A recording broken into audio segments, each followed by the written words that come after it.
Bu videodan keyin iPhone ishlatgani ham qo'rqib qolasiz. Nimaga deysizmi? Videoni ko'ringlar oxirigacha. 10 kuncha oldin ukamizga 15 Pro Max sotuvdim. Pul kerak bo'lib qolib keldida 13 Pro Max oldi. Aka sharoitim bo'lsa kelib 15 ta qaytarib olib ketaman dedi. 13 Pro Max hozir ko'tarib ketdi. Uka nima bo'ldi? Men 13 Pro Max bo'ladimi? Protsessordan tanib olasiz. Nima bo'ldi? Aka, ishaning ertalab turdim, soat 10larda ishimni boshlayman deb telefonga YouTube qo'yib, shuni kompyuterimga qaragan joyimda nima deb tiqilladi, ahamiyat bermadi. Ha. Pang deb otilib ketsa, yoki 13 Pro Max. Bu seriyozmi? Men Basharam yo'q bo'lib ketadi deysan. Sizni tanaganim uchun ishonyapman, lekin boshqa odam buni ko'rsa shunday shashlik qilib yubordi deb o'ylaydi. Sim karta nima bo'lib ketdi deyapsiz? Sim karta erkak taki ichida shikala to'p qoldi. Uni nima qilaman? Mo, displeyda qarang aka, displey kuyib ketgan. Mana qarang aka.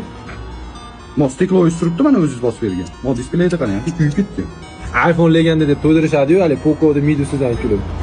Gap hozir bitta shunaqa bo'layaptiki, qaraganimda basharam kuyib ketadi deyapti-da. Shu telefon o'zidan o'zi tiqirlab otilib ketgan, chak bombaga o'xshab otilib ketgan.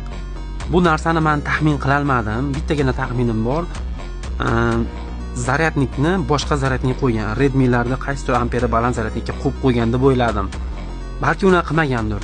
Balki bilmadim, sizlar nima fikrdasizlar shu holatga? iPhone'lar nimaga bunaqa darajada?